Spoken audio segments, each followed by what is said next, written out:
예수님은 30살 때부터 약 3년 반 정도 공생애의 시간을 보내셨습니다. 구속 사역에 관련된 공적인 일을 했던 때를 우리가 공생애라 하는데, 예수님의 생애 가운데 그 3년 반 동안 사역하시는 동안 정말 많은 사람들을 예수님이 만나셨고, 예수님 주변에는 언제나 사람들이 끊이질 않고 가득했습니다.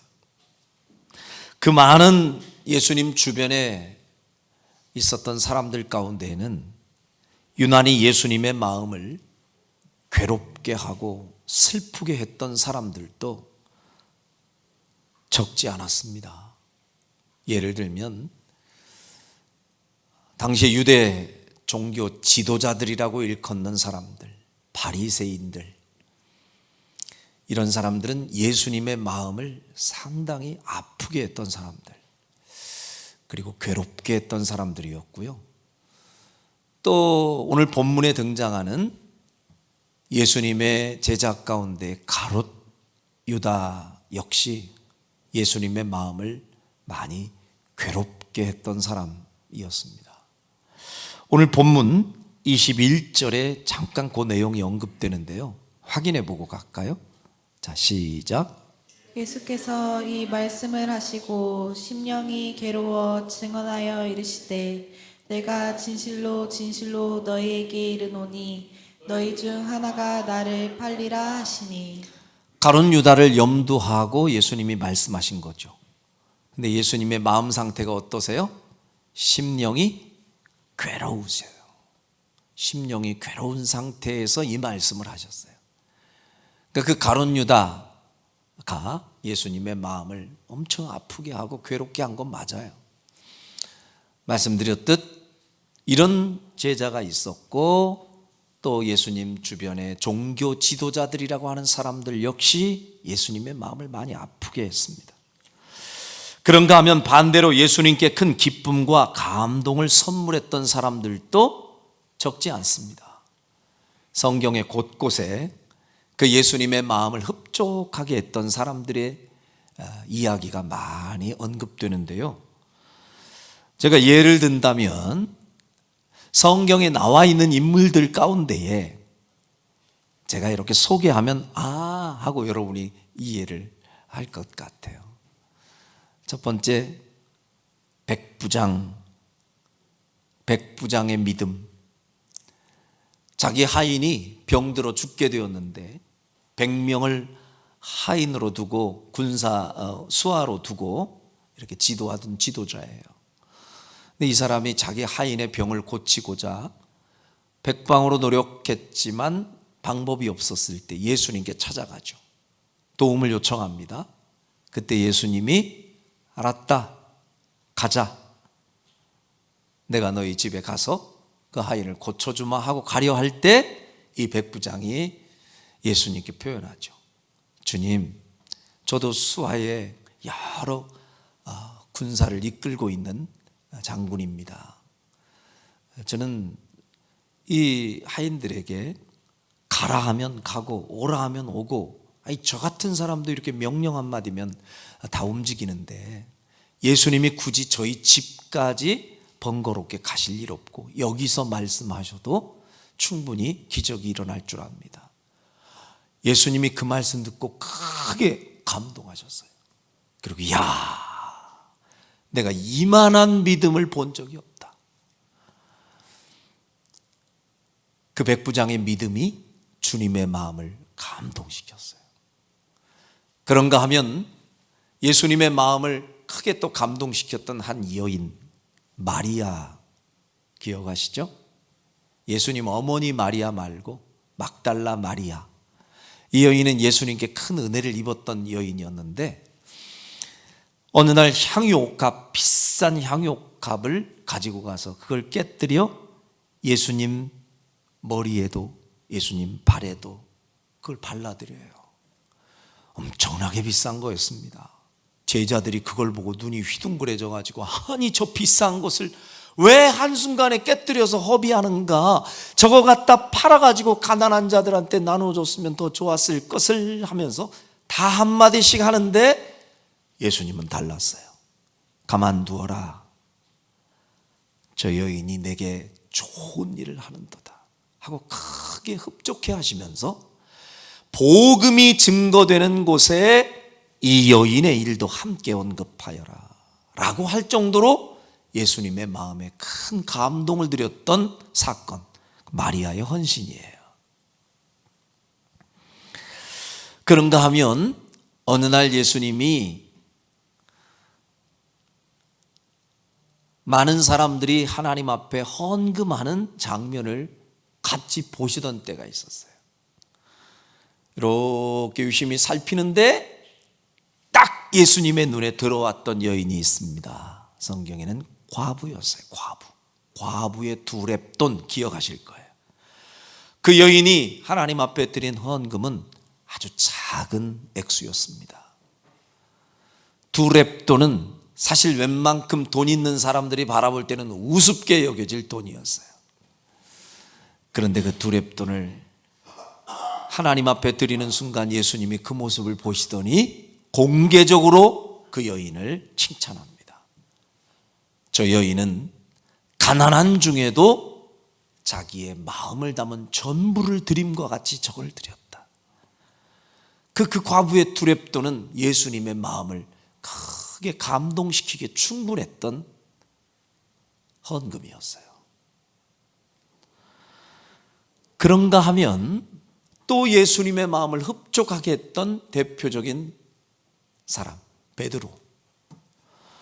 어느 날 예수님이 야, 사람들이 나를 누구라고 하더냐 그러니 제자들이 얘기합니다. 예수님을 상당히 훌륭한 선생님으로 아는 사람도 많고요, 어떤 사람은 선지자라고도 하고요, 여러 종류의 사람들이 이렇게 고백한다. 그러니까 예수님이 그럼 너희들은 나를 누구라고 알고 따르느냐? 그때에 베드로가 손을 들고 예수님께 대답합니다. 예수님은 그리스도시요 살아계신 하나님의 아들이십니다. 할렐루야. 이 귀한 신앙 고백과 같은 대답을 하자 예수님께서 크게 흡족해 하세요. 그래서 야, 바요나 시모나, 바요나 그 소리는 요나의 이 아들 그 소리예요. 시몬 베드로야, 네가 참 복이 있도다. 어떻게 그런 기가 막힌 대답을 했니? 하고 그 신앙 고백을 잘하는 내용을 보고 예수님이 흡족해하며 칭찬했던 내용도 우리가 알 수 있습니다. 자, 이렇듯 예수님을 둘러싼 많은 사람들 가운데에는요, 큰 부류로 두 가지로 나눈다면 예수님께 근심과 괴로움을 주는 존재가 있는가 하면 이렇게 예수님께 기쁨을 드리고 감동을 드리는 존재들도 같이 공존했습니다. 오늘 그리스도의 사람들이라고 일컫는 그리스도인들, 우리를 다 포함하죠. 주님의 제자라고 일컫는 우리 성도들에게도 이런 부류의 사람들이 다 뒤섞여 있다고 말해도 틀리지 않습니다. 저는 이런 생각을 해보았습니다. 과연 나는 우리 주님 앞에 많은 기쁨과 감동을 드리는 일이 많나? 아니면 우리 주님을 근심케 하고 주님을 괴롭게 하는 일이 많았을까? 사실 말씀을 준비하며 제 자신을 먼저 점검하면서 부끄러움을 느꼈던 것이 사실입니다. 자, 예수님의 마음을 이렇게 괴롭게 하는 가룟 유다, 그를 염두하고 예수님께서 이 말씀을 딱 꺼내셨을 때 제자들이 어떻게 반응했는지 아세요? 다 이쪽 저쪽을 살피면서 의심하기 시작합니다. 자, 한번 살펴보겠습니다. 자, 자, 21절에서 예수님이 심령이 괴로운 상태에서 이 중에 누군가 나를 배신할 자가 있다 하고 얘기하자마자 22절에서 이렇게 제자들이 반응해요. 같이 시작. 제자들이 서로 보며 누구에게 대하여 말씀하시는지 의심하더라. 네. 이 얘기를 듣고 찜찜해지면서 서로 눈을 돌리면서 사람들을 확인하기 시작합니다. 누굴까? 어떤 놈이지? 어떤 놈이 주님을 배신할 거지? 자, 이렇게 서로 의심한다는 얘기는 뭐예요? 배경 속에 나는 빼고, 그죠? 나를 빼고서 딴 사람에겐가 누구에겐가 해당되는 사람이 있을 거야 하는 마음으로 사람을 살피는 겁니다. 누군가 있어, 이 중에. 어떤 놈일까? 저는 이 모습을 또 이렇게 묵상하면서 이 사람일까? 저 사람일까? 그렇게 서로 의심하는 이 제자들의 모습마저도 참 성숙하지 못한 모습이구나 하는 생각을 잠시 해봤어요. 진짜 성숙하고 좀 철이 있는 제자라면요, 주님이 이런 무거운 말씀을 하시면 혹시라도 만에 하나 주님이 지금 심령이 괴로워서 말씀하시는 그 대상이 내가 되면 안 될 텐데, 이 마음으로 자신을 먼저 살필 줄 아는 사람, 저는 그런 사람이 되어야 성숙한 제자의 자격이 있는 성도라고 생각합니다. 자신에게는 말씀을 적용하지 않고 주님이 지금 말씀하고 있는 이 말씀을 나한테는 적용하기 싫은 거예요. 왜? 부담스럽거든요. 그 말씀이 나한테 적용되면 내가 싫거든요. 그리고 이건 누군가에게는 해당될 거예요. 제 손이 자꾸 이쪽과 저쪽으로 가는데 골고루 해야지. 누군가에게 해당되는, 나 말고 다른 사람한테 이 말씀이 적용돼야 될 텐데 하고 말하는 거는요, 그 당시에 제자들이 자기 빼고 다른 사람들을 의심하는 행위하고 똑같아요. 오늘날도 많은 사람들이 신앙생활할 때 주의 말씀을 들을 때에 먼저 1차적으로 그 말씀을 나에게 적용하려고 하지 않고 자꾸 그 말씀을 다른 사람들을 살피면서 다른 사람을 지적하는 것을 습관적으로 하는 사람들이 많아요. 의외로 많아요. 일명 전문 용어로 삽질하는 성도다. 저는 그렇게 표현하고 싶습니다. 따라합시다. 삽질하는 성도. 아니, 그게 뭔 소리래요? 삽질하는 거 보셨어요? 삽질? 흙을 딱 파가지고 던지는 거예요. 파서 던져. 오늘날도요, 이렇게 신앙생활 하는 사람들이 있다니까요. 주의 말씀이 들려올 때 그 말씀을 가장 먼저 나에게 적용하려 하지 않고 말씀을 듣다가 보니 이건 딱 홍집사가 들어야 될 얘기인데 이게 오늘 딱 그 홍집사가 빠졌네.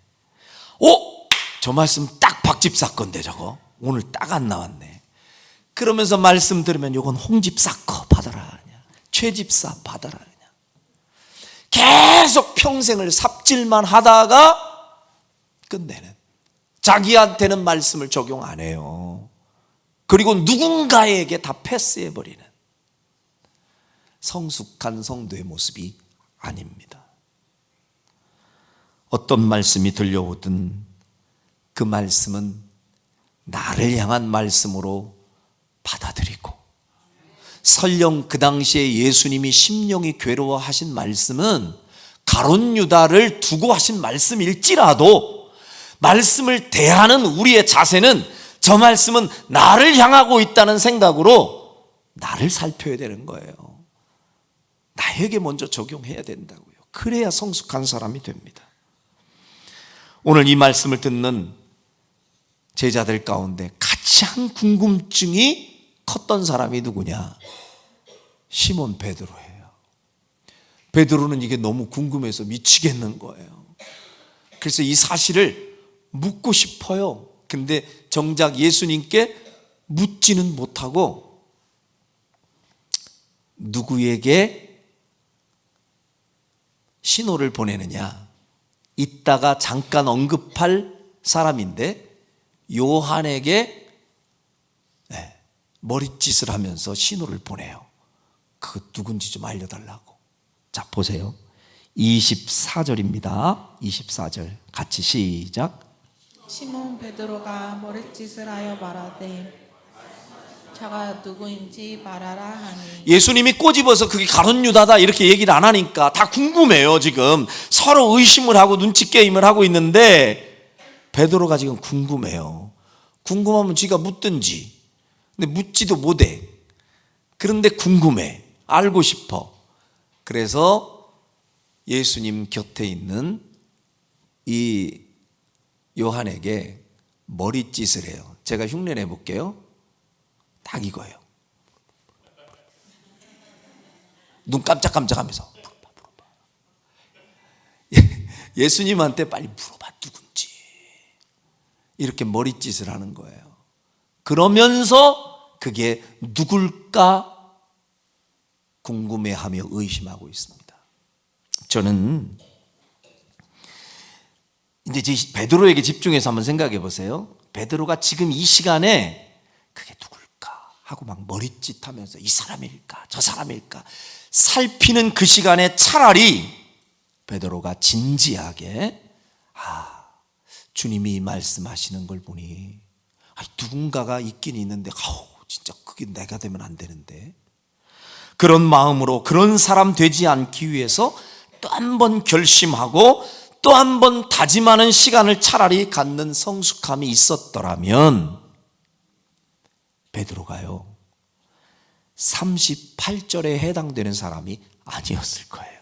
우리가 읽지 않았지만 다음 단락에서 나오는 말씀이에요. 38절 한번 같이 읽어보시죠. 시작.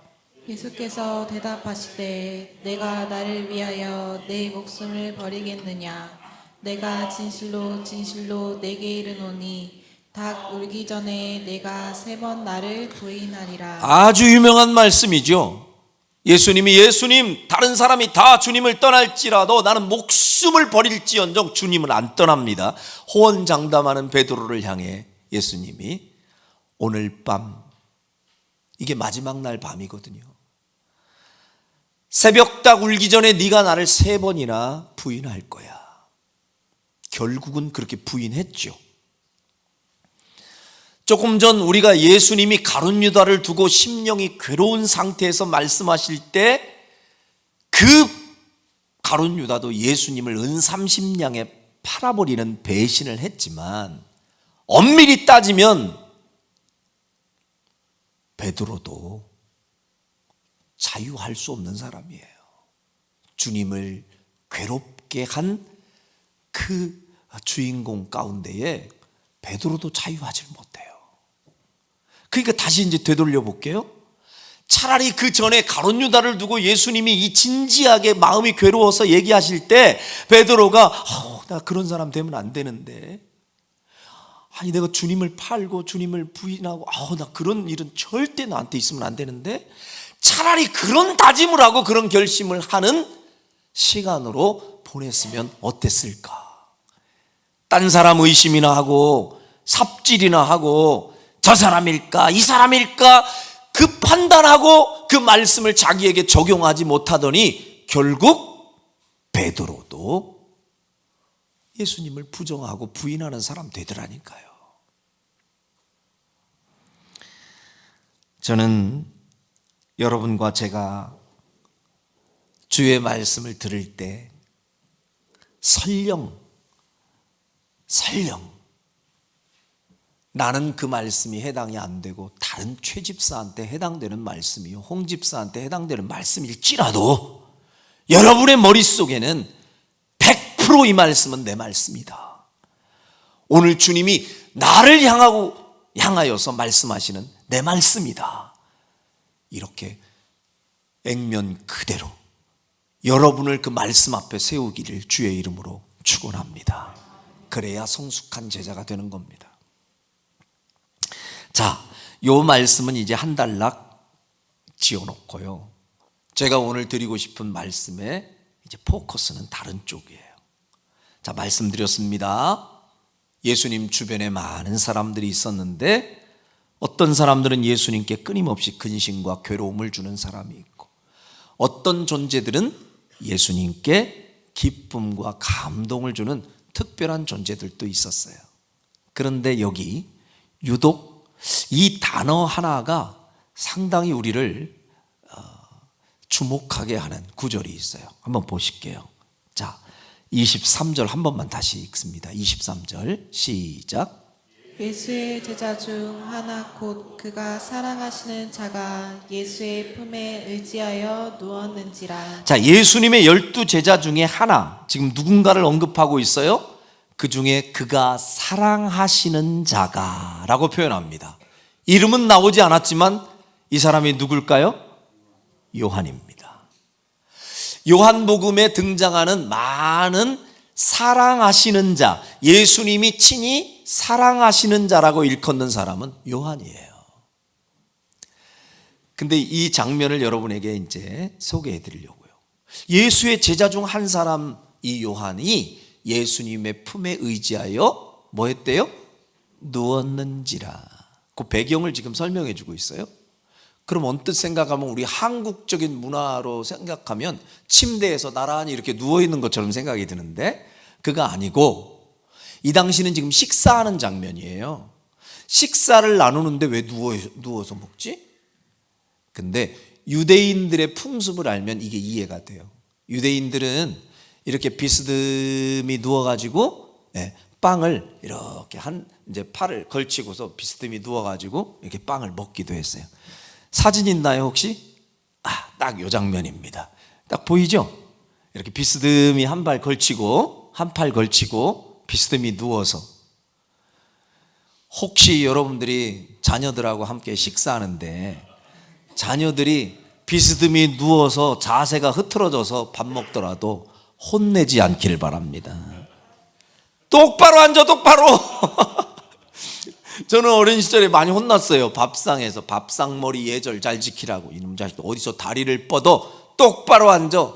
자세가 삐뚤어지면 똑바로 앉아. 이렇게 비스듬히 앉아서도 먹는다. 마음에 허용을 해 주시길 바라요. 예수님 주변에 있는 이 제자들이 같이 이렇게 비스듬히 누워서 지금 식사를 하고 있는 장면이에요. 그 가운데 예수님 바로 옆에서 누워있던, 그러니까 옆에 가까이 있었던 사람이 바로 누구예요? 요한이라고요. 자, 그럼 이제 여기에서 여러분이 주목해야 될 이제 장면은, 왜 굳이 다른 제자들도 예수님이 다 사랑하신다고 했는데 왜 굳이 요한을 두고 사랑하시는 자라고 하는 표현을 쓰나? 언뜻 생각하면 예수님이 혹시 사람을 차별하시나? 편애하신 거 아니야? 라고 굳이 이 말씀을 왜곡하고 비꼬면서 해석하고 트집 잡으려는 사람이 있어요. 그러지 마세요. 그냥 성경에 그렇게 기록되어 있으면 성경에 소개된 사실 그대로, 때로는 있는 그대로 받아들이는 자세도 필요합니다. 아멘. 예수님이 요한을 특별히 아끼고 사랑했다고 하면 그냥 그렇게 인정해 주세요. 왜 그러셨지? 아니, 왜 누구는 사랑하고 누구는 특별히 사랑해? 주님 너무하신 거 아니야? 그러지 마세요. 주님의 주권이에요. 제가 이렇게 말씀드리면 이해가 쉬울 수 있어요. 세상 가운데에도요, 훌륭한 스승 밑에는 많은 제자들이 있습니다. 그런데 그 스승이 많은 제자들을 다 사랑한다 하지만 특별히 그 스승에게 애제자로, 수제자로 불리우는 사람이 있을 수 있어요. 근데 그걸 가지고 흠잡고 트집 잡고 비판하는 사람 없잖아요. 그럴 수 있다고 우리가 인정하잖아요. 그러니까 굳이 우리가 이 표현을요, 이해하기 쉽게 표현한다면 예수님이 요한을 특별하게 아끼고 사랑하셨다라고 하는 얘기를 차별한다 이렇게 얘기하지 말고 여기에는 구별이라는 단어가 더 어울릴 수 있어요. 차별과 구별은 다릅니다. 예수님을 따르는 수많은 제자들 가운데에 예수님이 특별히 구별하여 세운 사람들이 있어요. 이따가도 한번 다시 언급합니다마는 특별히 허다한 많은 사람 가운데에 구별하여 세운 70명이 있었고 그 70명 가운데 또 구별하여 세운 12명이 있었고 12명 가운데 또 특별히 구별한 수제자도 있었어요. 수제자 3명 누굴까요? 예, 딱 보면 그냥 눈치로라도 우리가 대충은 2명은 맞출 수 있어요. 왜냐? 우리가 항상 듣는데 제일 제자들 가운데 많이 언급되는 사람 한 사람 누구? 베드로. 훅 나와 그냥. 베드로 수제자예요. 그리고 3명 중에 또 1명 누굴까요? 요한. 오늘 알려줬네. 여기 딱 나왔네. 요한. 예수님이 가까이에서 사랑하시던 제자. 그럼 베드로, 요한 나왔네요. 1명이 누굴까요? 야고보입니다. 야고보. 물론 예수님의 제자 가운데 이 야고보가 2명이 있어요. 알페오의 아들 야고보가 있고 세베대의 아들 야고보가 있는데 오늘 이 야고보는 세베대의 아들, 다시 말하면 요한 형이에요. 요한의 형. 그래서 베드로, 야고보, 요한은 세트로 함께 다닙니다. 그래서 12명이 다 귀한 사람들이잖아요. 사실 12명의 제자의 그룹 속에만 들어가도 대단한 영광 아닙니까? 그런데 그 12명 안에서도 3명의 수제자가 있었다니까요. 이건 차별이 아니라 구별이에요. 예수님이 꼭 이 3명만 있어야 될 자리는 3명만 부르셨어요. 자, 한번 확인해 보겠습니다. 자, 예수님께서요, 이 3명, 자, 언제 함께 하셨는지 마가복음 14장 32절과 33절 한번 띄워줘 볼래요? 마가복음 14장 32절과 33절 같이 한번 읽어봅니다. 시작. 그들이 겟세마네라 하는 곳에 이름에 예수께서 제자들에게 이르시되 내가 기도할 동안에 너희는 여기 앉아 있으라 하시고 33절 베드로와 야고보와 요한을 데리고 가실새 심히 놀라시며 슬퍼하사. 여기 보니까 겟세마네 동산에 기도하러 가실 때도 9명은 따로 놔두고 너희들은 여기 있어라 그래놓고 누구만 데리고 가요? 베드로, 요한, 야고보 3명만 딱 데리고 어느 지점까지 가요. 특별한 수제자 맞죠? 또 있어요. 자, 마가복음 5장 37절 한번 띄워줘 보세요. 마가복음 5장 37절. 이 장면, 자, 같이 읽어봐요. 시작. 야고보와 제 요한 외에 아무도 따라옴을 허락하지 아니하시고. 그렇죠. 베드로, 야고보 그리고 그 야고보의 동생이었던 요한 외에는 아무도 따라옴을 허락하지 않았대요.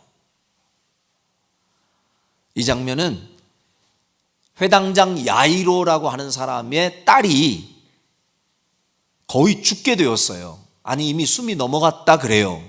근데 예수님은 아니 죽은 게 아니라 자는 거야 이러시면서 그 자리를 갔어요. 장례 현장에 도착하니까 사람들이 통곡을 하고 난리 났어요. 근데 예수님께서 그 죽어있는 딸 야이로의 딸에게 들어가시면서 다른 사람은 들어오지 못하게 해요. 야고보, 요한, 베드로만 딱 데리고 들어가요. 수제자예요. 어떤 의미에서 보면 믿음의 역사, 믿음의 기적이 일어나는 그 현장에 다른 사람이 함께 할 수 없을 때는 주님이 선을 그을 때도 있고 이 믿음의 현장에 같이 갈 수 있을 만한 레벨에 있는 사람들 구별해서 주님이 함께 손붙잡고 갈 수도 있어요. 자, 여기에서 여러분들이 한 가지 이제 우리가 깨달을 수 있는 장면이 있다고요. 예수님 주변에는 많은 사람들이 있는데 그 많은 사람 가운데서도 이렇게 차곡차곡 그룹들이 존재한다는 것을 발견하십니까? 저는 그걸 발견했어요. 지금 예수님하고 함께는 다니지만 허다한 무리 가운데 포함된 사람이 있고 70명 가운데 포함된 사람이 있고 이 12명 가운데 포함된 사람이 있고 3사람 가운데 포함된 사람이 있고 나중에는 어디까지 가요? 예수님에게 가장 가까운 자리에서 예수님께 귓속말로 속삭일 수 있는 한 사람, 요한까지가 있어요. 그러니까 한번 보세요, 여러분. 베드로도 수제자이긴 했지만 아까 말씀드렸죠. 궁금해 죽겠는데 예수님께 예수님 도대체 그 사람이 누군데요? 하고 이 질문을 던지기가 이물없질 않아요. 베드로는 그 정도의 거리가. 근데 베드로가 생각할 때도 이 요한은 예수님께 그 얘기를 할 수 있는 사람이라고 느꼈던 것 같아. 그러니까 저쪽에서 네가 물어봐. 그러니까 이 요한이 예수님께 질문을 합니다. 어떻게 질문하는지 한번 볼래요? 25절 보세요. 25절 시작.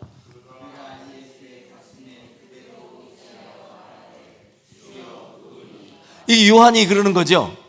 요한이 예수님 가슴에, 그러니까 바로 옆에서 예수님, 이거는요 큰 소리로 얘기하는 게 아니에요. 누굽니까 예수님? 뭐 이런 게 아니에요. 예수님의 가슴에 그대로 의지하여 속삭이듯 묻는 거예요. 예수님, 그 누구예요? 그러니 이 요한은 어느 만큼 예수님과 이 가까운 거리에서 정말 이물없게 그렇게 지내는 사이인지를 눈치챌 수 있는 장면이에요.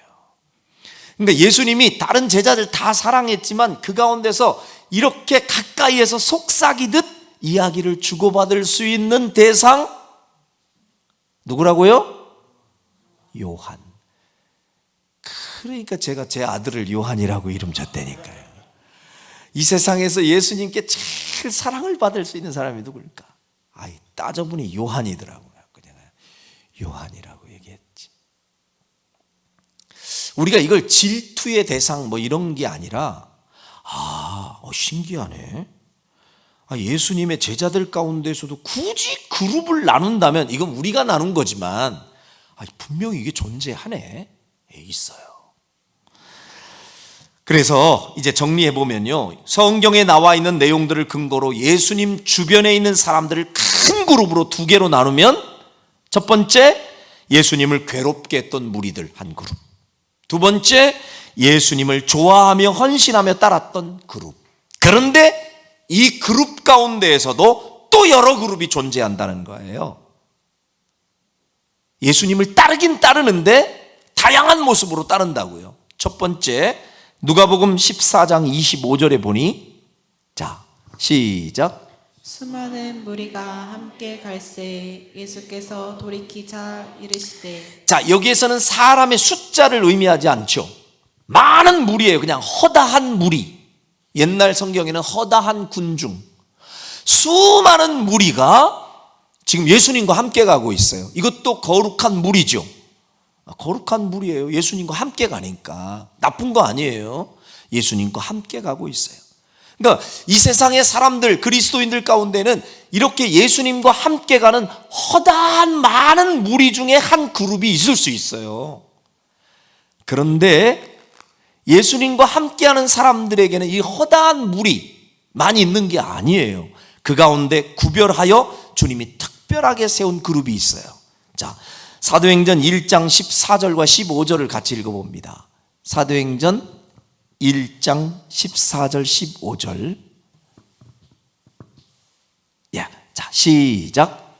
여자들과 예수의 어머니 마리아와 예수의 아우들과 더불어 마음을 같이하며 오로지 기도에 힘쓰다 모인 무리의 수가 약 120명이나 되더라. 됐습니다.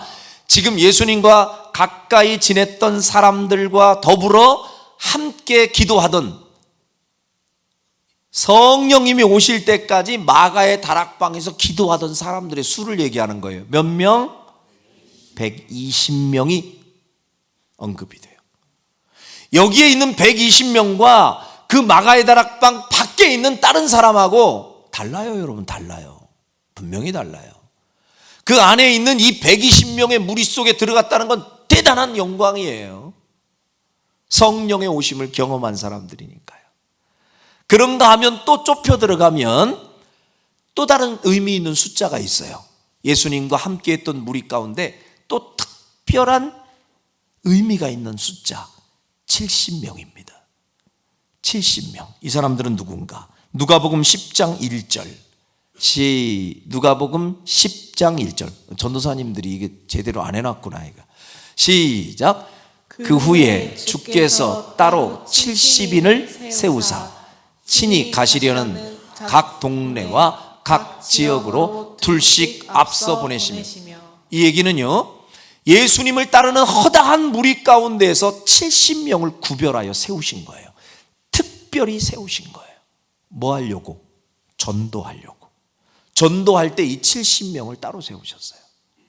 그러면 이 70명도 굉장히 귀한데 우리가 잘 아는 조금 전에 우리가 언급했던 12명의 제자는 더 큰 의미가 있겠죠. 근데 그 12명의 제자도 귀한데 그 중에서 수제자 3명도 귀하죠. 3명도 귀한데 그 중에서 예수님 가슴에 속삭이듯 얘기할 수 있는 사랑하시는 자 더 귀하죠. 이해되시면 아멘. 자, 그럼 이제 다시 되묻는 거예요. 제가 분명히 눈에 보이지 않지만 존재하는 이런 여러 그룹의 형태가 예수님 주변에 있다고요. 그러면 여러분과 저는 이 그룹들 가운데에 내가 어딘가에 소속이 되어야 된다면 어느 정도의 그룹에 지금 들어간다면 들어갈 수 있을까?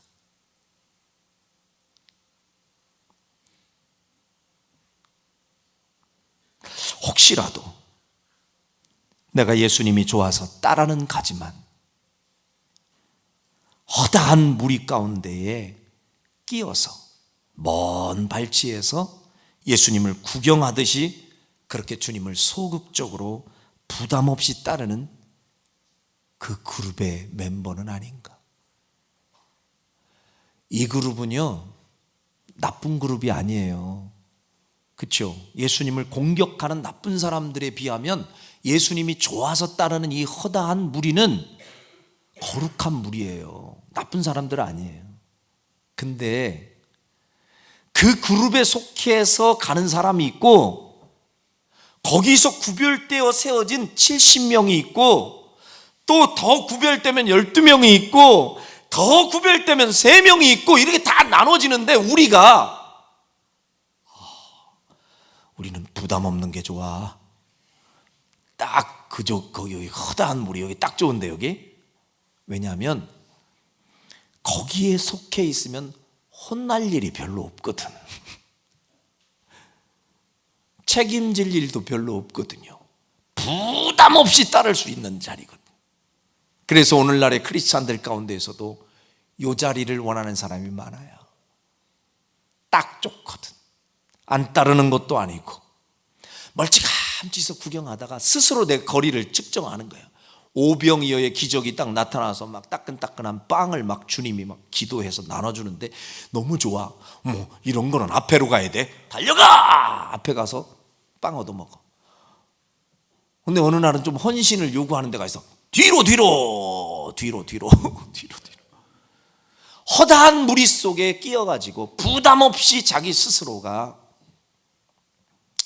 신앙생활을 그쯤에서 거리두기를 하고 신앙생활하는 모습. 혹시 우리의 모습이 이 모습이 있지 않나요? 어쩌면 예수님의 그 특별한 사랑을 받는 12명의 제자의 자리에 들어가도 이게 참 좋은데 베드로도 어때요? 칭찬을 엄청나게 받을 때는 받지만 어떤 때는 예수님이 혹독하게 혼내시거든요. 주님은 그리스도시요 막 이렇게 얘기할 때는 시몬아 네가 참 복되도다 이렇게 얘기했다가 좀 있다가 주님은 십자가 같은 거 지면 큰일 납니다 막 이렇게 얘기했다가는 이 사탄아 물러가라 막 주님에게 거의 베드로는 롤러코스터 타 그냥 막 위로 올라갔다 뚝 떨어졌다가 그런데 주님 가까이에서 혼이 나더라도 책임질 일이 있더라도 그렇게 가까이에서 생활했던 베드로가 어찌 그 허다한 무리 속에 끼어 있는 사람하고 비교할 가치가 있겠습니까?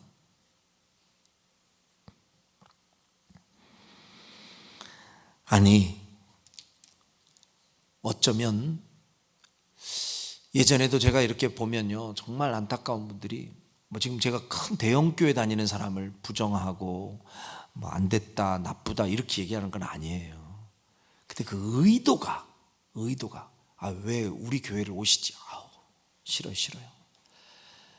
나는 작은 교회 가면요 막 그거 한 주 빠지면 왜 안 왔냐고 목자가 전화 오고 목사님 전화 오고 난 아주 그냥 부담 싫어가지고 교회를 못 다니겠다. 근데 여기 큰 교회 여기 새로 나온 교회 막 이런데 가고 그러면은 내가 왔는지 안 왔는지 누구도 신경도 안 쓰고 그냥 날씨 좋고 이렇게 관광할 철이 되면 그냥 어디를 가든 뭐 부담 없고 이건 딱 허다한 무리에 포함되는 마음이에요. 저는 여러분에게 이렇게 묻고 싶어요. 그러니까 이건 뭐 여러분에게만 해당되는 게 아니에요. 저는 목사이지만 저도 그 그룹 속에 나는 어디일까? 진짜 냉정하게 저를 돌아보면 가슴이 뜨끔거려요. 그런가 하면 이 거룩한 무리 가운데라도 차라리 있는 게 나은데 그 무리 가운데에서조차 인정할 수 없는 사람이 있어요. 가룟 유다와 같은 사람. 가룟 유다는 자신의 이익을 위해서 예수님의 몸값을 계산한 사람이에요. 가장 가까이에 있으면서 예수님 몸값을 주판 튕기는 거예요. 저 예수님이 나한테 얼마나 이득을 갖다 줄 존재인가? 예수님의 몸값을, 예수님의 가치를 내 이득을 위해서 계산하는 현대판 가룟 유다가 있지는 않는가? 더 가슴 아픈 일이죠. 차라리 허다한 무리 속에 가만히 끼어 있는 게라도 낫지. 가까이 있기는 있는데 맨날 머릿속에 이해득실 따지면서 저 예수님이 나한테 어떤 이득을 줄 수 있는 분일까? 이거 계산하고 있다면 그는 현대판 가룟 유다예요. 저는 여러분과 제가 냉정하게 우리가 서 있는 이 제자의 위치를 한번 점검해 봤으면 좋겠습니다. 나는 어디에 서 있는 존재인가? 나는 혹시 현대판 가룟 유다는 아닌가? 나는 허다한 무리 가운데에 포함되어 있는 사람일까? 아니, 나는 그나마 조금 특심이 있어서 70명 가운데는 들어갈까? 아니, 그보다 조금 더 인정받아 12명 정도에 들어갈 수 있을까? 한번 점검해 보시라고요. 저는 이왕이면 우리가 허다한 무리 가운데만 포함되어 있지 말고 이왕이면 성경에 나와 있는 숫자에 근거해서 그룹을 구별해 놓고 우리가 포함시킨다면 이왕이면 120명 안으로 들어오시길 바라고, 이왕이면 더 욕심내서 70명 안으로 들어가시고, 언제 아멘을 아꼈다가 하시려고 이왕이면 12명 안으로 더 들어가시고, 이왕이면 그 안에서도 수제자 안에 들어가시고, 이왕이면 거룩한 욕심을 더 내서 그 3명 가운데 사랑하시는 제자로 인정받았던 요한의 자리까지 올라가서 주님께 괴로움이 아니라 기쁨과 감동을 드리면서 주님의 발자취를 따라가는 무늬만 제자가 아닌 참 참 제자들이 다 될 수 있기를 주의 이름으로 축원합니다. 기도하겠습니다.